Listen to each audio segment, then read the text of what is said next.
নমস্কার,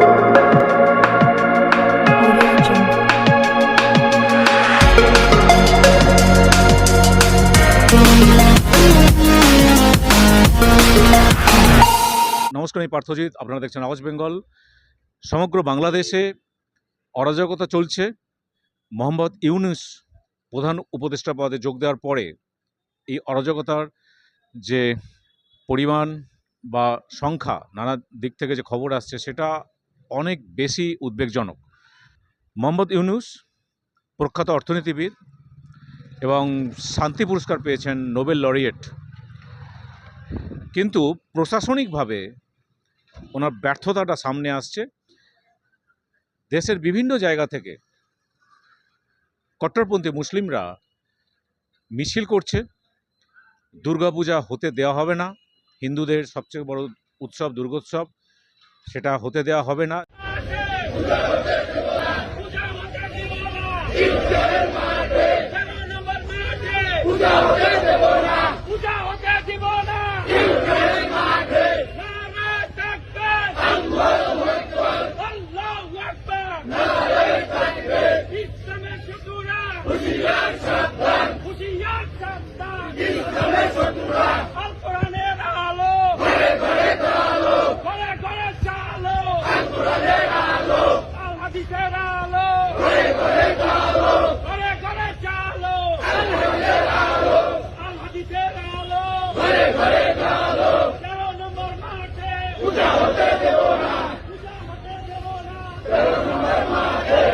যেটা আওয়ামী লীগ হাসিনার সময়ও এবং তার আগে বিএনপি খালেদা জিয়ার সময়ও কিন্তু সেটা এরকমভাবে প্রকাশ্যে হয়নি।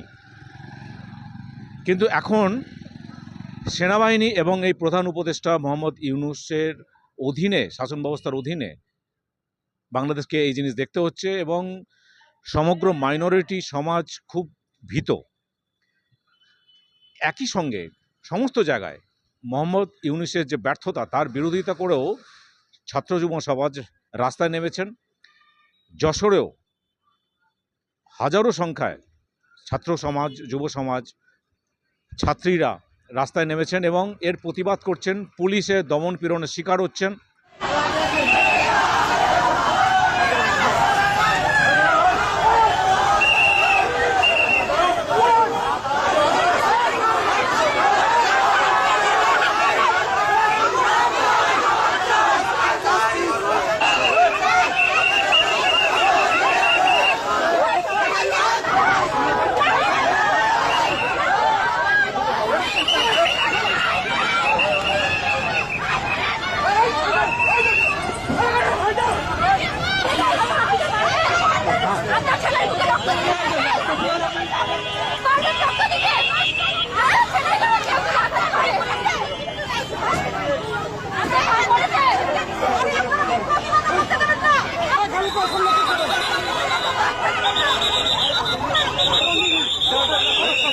এই পরিস্থিতির অবসান কবে হবে তার জন্য অবশ্যই আমরা অধীর আগ্রহে অপেক্ষা করছি।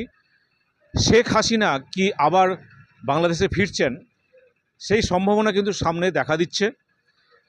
তার কারণ হচ্ছে, মোহাম্মদ ইউনূস যখন রাষ্ট্রসংঘের অধিবেশনে যোগ দেওয়ার জন্য ইউএসএ পৌঁছান এবং সেখানেও কিন্তু আওয়ামী লীগ সহ বহু মানুষ তারা মোহাম্মদ ইউনূসের বিরোধিতা করেন এবং সমস্ত জায়গাতেই বিরোধিতা চলছে।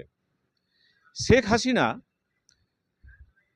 যখন বাংলাদেশ থেকে চলে আসতে বাধ্য হন, তার যে ফ্লাইটটা যখন ঢাকা থেকে যখন অজানা উদ্দেশ্যে পাড়ি দেয়, পরে জানা যায় যে ফ্লাইটের মধ্যে যে এয়ারফোর্সের যে ট্রেনিং ফ্লাইট ছিল, সেই ফ্লাইটের মধ্যে যে ট্রান্সপন্ডার যে সিস্টেম থাকে সেটাকে অফ করে দেওয়া হয়। এটা অন থাকলে কি হয় যে র্যাডারে সেটার গতিবিধি জানা যায়, যার জন্য প্রতিটা ফ্লাইটের এই ট্রান্সপন্ডার অন থাকে।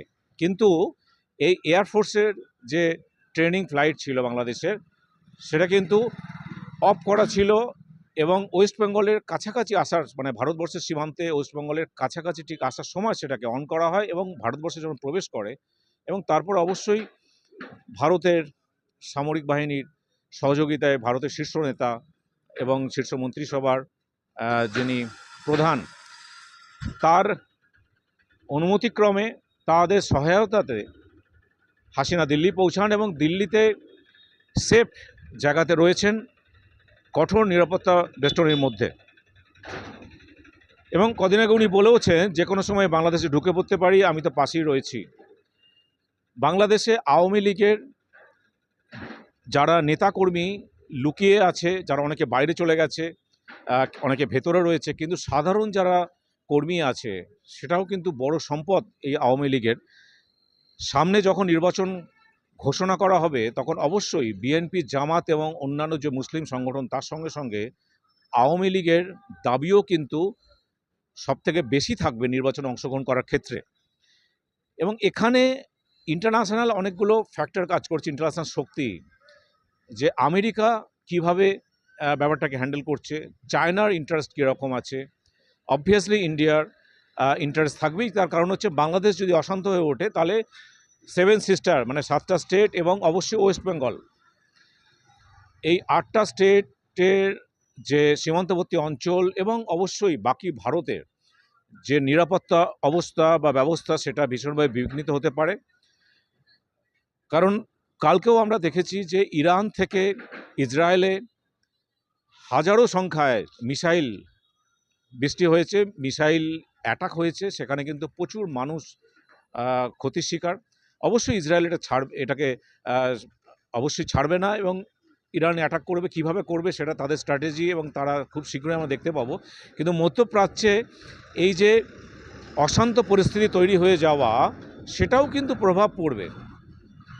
সব মিলিয়ে আন্তর্জাতিক কূটনীতিক যে জায়গা থেকে বাংলাদেশের এই পরিস্থিতি শান্ত করা খুব জরুরি, বাংলাদেশের জনসাধারণের জন্য, হিন্দু মুসলিম নির্বিশেষে, এবং অবশ্যই মাইনরিটি মানুষদের স্বার্থে। যেখানে মোহাম্মদ ইউনূস চূড়ান্তভাবে তার প্রশাসনিক ব্যর্থতার পরিচয় দিচ্ছেন, সেটা থেকে বলতে পারা যায় যে খুব শীঘ্রই পালাবদল ঘটতে চলেছে এবং অবশ্যই শেখ হাসিনা আবার বাংলাদেশে ফিরে আসবেন এবং নির্বাচন হলে তাতে অংশগ্রহণ করবেন এবং অবশ্যই জয়ী হবেন আমরা আশা করি। এবং আরেকটা স্টেবল গভর্নমেন্ট তৈরি হবে এবং শেখ হাসিনার যে পূর্ববর্তী যে ক্ষমতার যে সময়গুলোতে যে ভুলভ্রান্তিগুলো হয়েছে, আশা করি উনি সেই স্বেচ্ছাচারিতা থেকে বেরিয়ে এসে সঠিকভাবে গণতান্ত্রিক যে পরিবেশ সেটা বাংলাদেশকে দেবেন। এবং অবশ্যই বাংলাদেশে হিন্দুরা, বৌদ্ধরা এবং খ্রিস্টানরা যারা মাইনরিটি আছে এবং পাহাড়ি উপজাতি, তারাও যেন অনেক শান্তিতে থাকতে পারে, তাদের জীবন জীবিকা এবং ধর্মাচরণ যেন স্বাভাবিকভাবে হয়। এবং সাধারণ মুসলিম সমাজ যারা আওয়ামী লীগের সমর্থক, তাদের উপর যে আক্রমণ নেমে আসছে সেটাও বন্ধ হবে, এটা আমরা আশা করি। এবং অবশ্যই এই যে অশান্ত পরিস্থিতি বাংলাদেশের দিনের পর দিন ধরে যে জায়গাতে এসে পৌঁছেছে, আজকে যদি ভারতের হস্তক্ষেপ না হয় তাহলে কিন্তু অবশ্যই আমরা বলতে পারি এটা আর একটা আফগানিস্তান হতে যাচ্ছে। এবং তালিবান যে সিস্টেম, যে তালিবান ক্ষমতা যেটা আফগানিস্তান দখল করেছে, ঠিক সেই দিকে কিন্তু বাংলাদেশের কট্টরপন্থী মুসলিমরা সেই দিকে নিয়ে যাচ্ছে দেশটাকে। এবং তাতে অবশ্যই উদ্বেগজনক পরিস্থিতি বাংলাদেশের সাধারণ মুসলিম, সাধারণ হিন্দু, সাধারণ জনসাধারণের জন্যে। এবং আমরা যেটা আন্দাজ করতে পারছি, যেটা খুব শীঘ্রই হয়তো শেখ হাসিনা আবার বাংলাদেশে ফিরে আসছেন। কিভাবে আসছেন সেটা সময় বলবে, কিন্তু ফিরে আসছেন এটা নিশ্চিতভাবেই বলা যায়। এবং বাংলাদেশের এই পরিস্থিতি অদল বদল জলদি হয়ে যাবে, খুব তাড়াতাড়ি হয়ে যাবে। এবং মোহাম্মদ ইউনূসের অধীনে যে শাসন ব্যবস্থা চলছে এবং সেটা অবশ্যই চূড়ান্তভাবে ব্যর্থ উনি, সেটার অবসান হবে আমরা চাইব।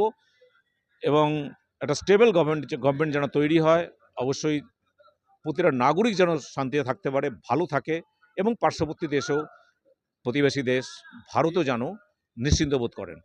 এরকম যেন রাজনৈতিক ব্যবস্থা যেন খুব তাড়াতাড়ি ফিরে আসে, এটা আমরা আশা করব, আবেদন করব সমস্ত পৃথিবীর শক্তিকে এবং অবশ্যই জাতিসংঘ, রাষ্ট্রসংঘকে, তারাও যেন হস্তক্ষেপ করে বাংলাদেশের এই যে অশান্ত পরিস্থিতি, সাধারণ মানুষের উপর যে দমনপীড়ন নেমে আসছে, মাইনরিটিদের ওপর যে দমনপীড়ন নেমে আসছে, সেটাই যেন হস্তক্ষেপ করেন এবং আশা করব এই পরিস্থিতি তাড়াতাড়ি যেন আবার শান্ত হয়ে আসে, তাতে সবার জন্য মঙ্গলজনক, সবার জন্য ভালো হয়। আজকে আমি এখানেই শেষ করছি আমার এই সংক্ষিপ্ত বিশ্লেষণ। সামনের দিনে আমি আবার আসব, এরকম কোনো গুরুত্বপূর্ণ ঘটনা নিয়ে আপনাদের সামনে আসবো, আলোচনা করব। ভালো থাকুন। আমার প্রোগ্রাম ভালো লাগলে অবশ্যই লাইক, শেয়ার অ্যান্ড সাবস্ক্রাইব করবেন এবং কমেন্টস বক্সে কিছু লিখবেন।